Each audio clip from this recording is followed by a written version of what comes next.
60 থেকে 70 জন রোগী ভর্তি করা গেছে, এর বেশি আসলে নেওয়া সম্ভব না, ঢাকা মেডিকেলে নিয়ে যাবার জন্য বারবার বলা হয়েছিল।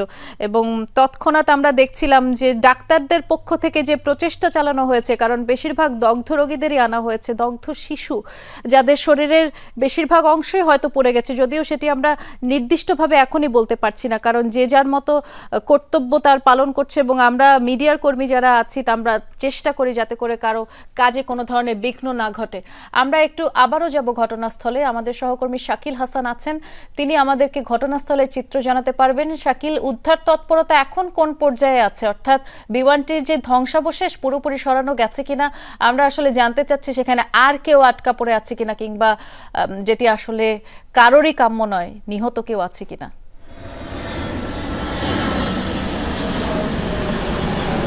বৃষ্টি, সাময়িক খানিকটা উত্তেজনার পর আবারও উদ্ধার কার্যক্রম শুরু হয়েছে। এই কলেজের শিক্ষার্থী এবং আইনশৃঙ্খলা বাহিনীর সঙ্গে যে সাময়িক উত্তেজনা আমরা দেখছিলাম উদ্ধার কার্যক্রম নিয়ে, সেটি আপাতত স্তীমিত হয়েছে। এবং এরপরে আবার কিন্তু আপনি দেখতে পাচ্ছেন পেছনের ক্রেন যেটি নিয়ে আসা হয়েছে এই বিধ্বস্ত ভবন বিমানটি উদ্ধার করার জন্য, সেটি আবারও কাজ শুরু করেছে।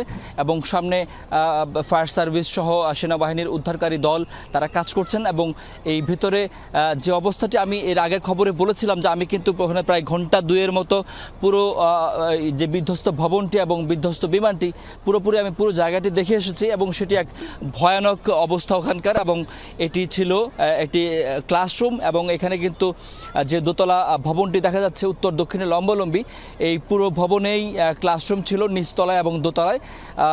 যে ভবন যে বিমানটি বিধ্বস্ত হয়েছে সেটি কিন্তু এই আমার ঠিক পেছনে অংশ পশ্চিম দিক থেকে কলেজের ভবন পাঁচের দক্ষিণ পাশ দিয়ে এই বিমানটি এসে এই মাঠের ঠিক এই সাদা জায়গার ঠিক পরে যে ঘাসের যে জায়গাটি রয়েছে ঠিক সেখানে আসছে পড়ে। এবং তার পরেই হচ্ছে নারকেল গাছ একটি সারিবদ্ধভাবে রয়েছে। সেই নারকেল গাছের দুটি নারকেল গাছ একদম ভেঙে সেই ভবনটি বরাবর বিমানটি ঢুকে যায়। এবং সেখানে তখন ক্লাস চলছিল, শ্রেণীকক্ষ ভরা ছিল শিক্ষার্থীরা। এবং এগুলো বেশিরভাগই হচ্ছে 1 থেকে 8ম শ্রেণী পর্যন্ত এই শ্রেণীর ক্লাস হয় এই ভবনটিতে। এবং যে শ্রেণীকক্ষে বিমানটি আঘাত হেনেছে সেটা ছিল ক্লাস 3, 4 এবং দোতলায় ছিল 7, 8-এর ক্লাসরুম। এখন পর্যন্ত আমরা প্রত্যক্ষদর্শীদের কাছ থেকে এমন তথ্যই পেয়েছি। এবং ঠিক ওই সময়টিতে ক্লাস চলছিল এবং ক্লাসের শিক্ষার্থীরা ছিলেন, শিক্ষক ছিলেন।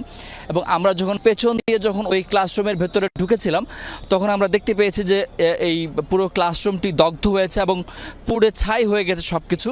এবং এদিক সেদিক ক্লাসরুমের ভেতরে এবং বাইরে বিমানের ধ্বংসাবশেষ ছড়িয়ে ছিটিয়ে রয়েছে। এবং সামান্যতম একটি অংশও কিন্তু আস্ত নেই। পুরো ক্লাসরুমটি জুড়েই প্রায় 4-5টি ক্লাসরুম জুড়ে কিন্তু পুরো ধ্বংসস্তূপ এবং অগ্নিকাণ্ডের যে পোড়া ক্ষত সেগুলো আমরা দেখতে পেয়েছি। এবং ওই পাশের ভবনের পেছনের যে দেয়াল, সে দেয়াল ভেদ করেও ওই পাশটিতে পেছনের পূর্ব অংশে কিন্তু এই বিমানটির বিধ্বস্ত অংশ বেশ খানিকটা ছড়িয়ে পড়েছে। সেটি আমরা আগের খবরে আপনাদের মাধ্যমে আমরা দেখিয়েছি। সেখানেও পেছনে এই ভবনের পেছনের স্থানীয়দের চলাচল করার জন্য একটি রাস্তা রয়েছে, হাঁটা পথ, সেই রাস্তার কাজ চলছে, সেখানেও অনেকে কাজ করছিলেন। এবং তারা তাৎক্ষণিকভাবেই যখন বিমানটি বিধ্বস্ত হয় সেখানে তারা দৌড়ে ছুটে আসেন এবং সেখানে শিক্ষার্থীদের তারা উদ্ধার কার্যক্রমে অংশগ্রহণ করেন। তবে তারা আমাকে বলেছেন যে এই ঘটনায় হতাহতের বড় একটি কারণ হচ্ছে বিমানটি যখন বিধ্বস্ত হয়ে এই শ্রেণীকক্ষে আঘাত হানে, ঠিক ওই 4টি শ্রেণীর যে দরজা ছিল, বের হওয়ার যে দরজা, সেই দরজার মুখে সে বিমানটি এসে বিধ্বস্ত হয়, যে কারণে ক্লাসরুমের ভেতরে শিক্ষকরা আটকা পড়েন। তারা বেশিরভাগই তারা বের হতে পারেননি, এমনটি তারা প্রত্যক্ষদর্শীরা বলছেন। পরবর্তীতে তারা এইখানে উদ্ধার করতে এসে তারা সেটাই সামনে যেতে পারছিলেন না, ভিতরে ঢুকতে পারছিলেন না, কারণ এরই মধ্যে বিমানটি এই শ্রেণীকক্ষগুলোতে ধাক্কা দিয়ে এসে প্রচণ্ড শব্দে বিস্ফোরণ ঘটিয়ে আগুন ধরে যায় এবং দাউ দাউ করে আগুন জ্বলতে থাকে শ্রেণীকক্ষের এই ভেতরে এবং বাইরে, যে কারণে উদ্ধারকর্মীরা কিন্তু শ্রেণীকক্ষের ভেতরে যে শিক্ষার্থীরা আটকে পড়েছিলেন তাদেরকে উদ্ধার করতে পারেননি। তাদের বেশিরভাগই মারা গেছেন।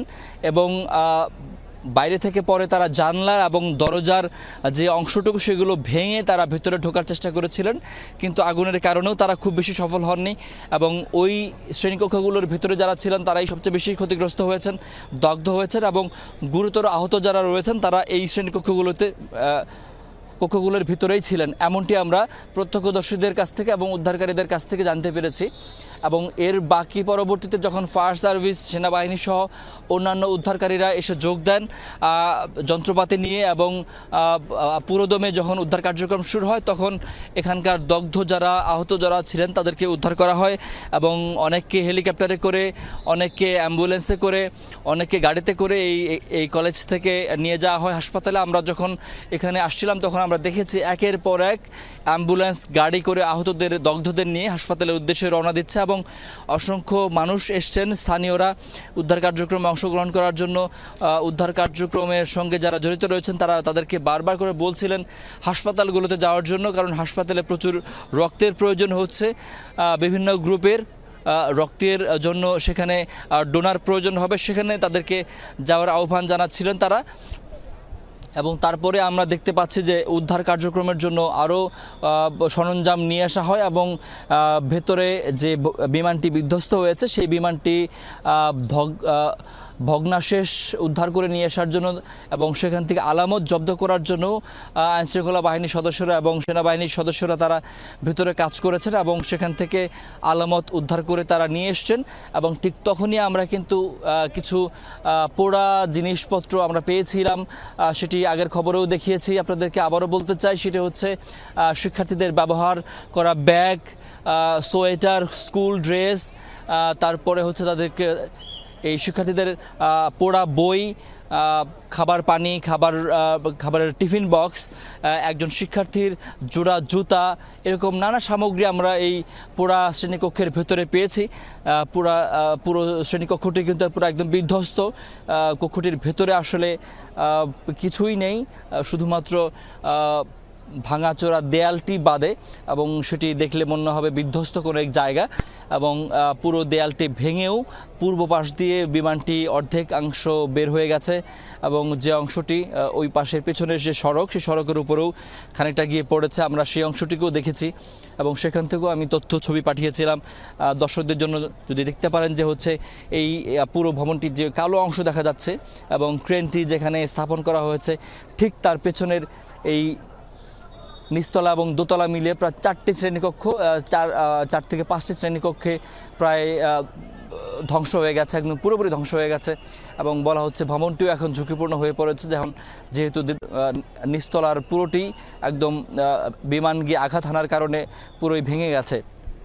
সেখান থেকে এখন বিমানের যে ধ্বংসাবশেষ অংশটি রয়েছে সেটি উদ্ধার করার জন্য উদ্ধারকারীরা ক্রেন নিয়ে এসছেন এবং সেখান থেকে এই শেষ ভগ্নাশেষটি উদ্ধার করার জন্য তারা কার্যক্রম চালাচ্ছেন।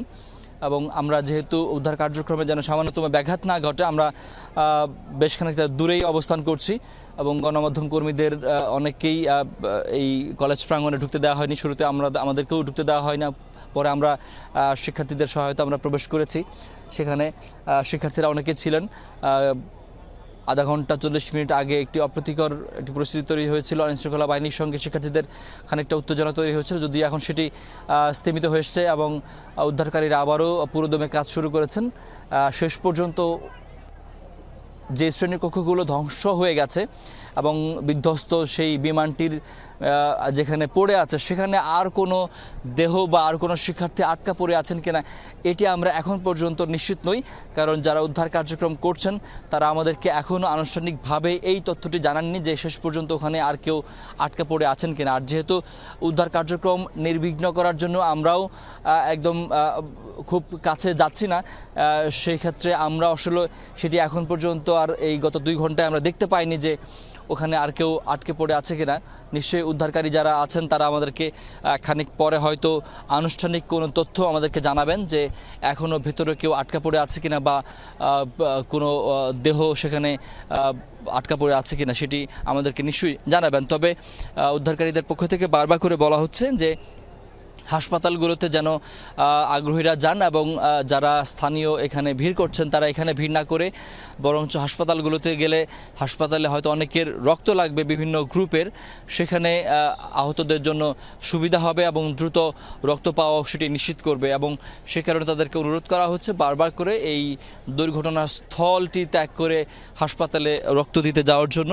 এবং যারা এখনও পর্যন্ত যাদের সন্তানরা এই স্কুল কলেজটিতে পড়তেন, যাদের এখন পর্যন্ত যাদের চিহ্নিত করা যায়নি বা যারা এখন তাদের সন্তান